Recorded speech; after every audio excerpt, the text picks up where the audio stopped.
MDP, or machine drive power, exclusive to Caterpillar, is a form of technology for compaction measurement. In the past, the industry is using an accelerometer-based system that measures the vibratory energy that goes into the ground and what's rebounded back out. So machine drive power, or what's called the energy method, is really measuring the energy required to overcome rolling resistance.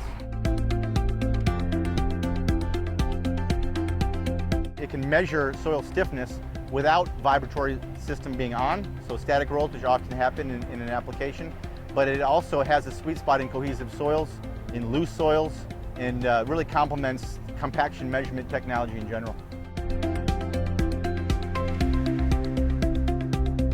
With this type of a system, it's not an in situ or point-by-point test. You're measuring everywhere you roll, and it's telling you more quickly in the process that, hey, I've already achieved compaction. There's no sense in spending more time, more fuel, in getting that 8th pass when you're already done it too. You're able to get the compaction quickly. You know you've got compaction. You know you're going to pass the test. You get the QA guy out, take the test, and you move on, and you get a lot more fill placed, compacted, and you get the job back on target a lot quicker. Once I pass with my machine, my foreman will show up. He'll ask me, is it ready for passing? I'll give him thumbs up, and we haven't had any failures at all since we've had this machine. They just know that the area is good and compacted before even testing, because that machine was on the job. So it's a big difference.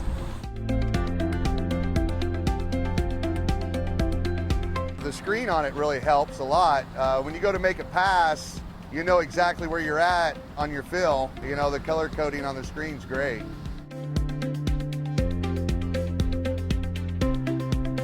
You can see it in the office on a PC through an internet-based software that we use called VisionLink.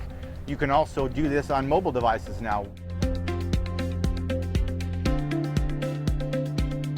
The data that it puts off is very helpful, very useful. We not only use it, DOT loves it. You get a machine like this that, you know, does what it's supposed to do when you want it to do it. And now I just kick back and set my mapping up on it and let the machine do its work. And it does great.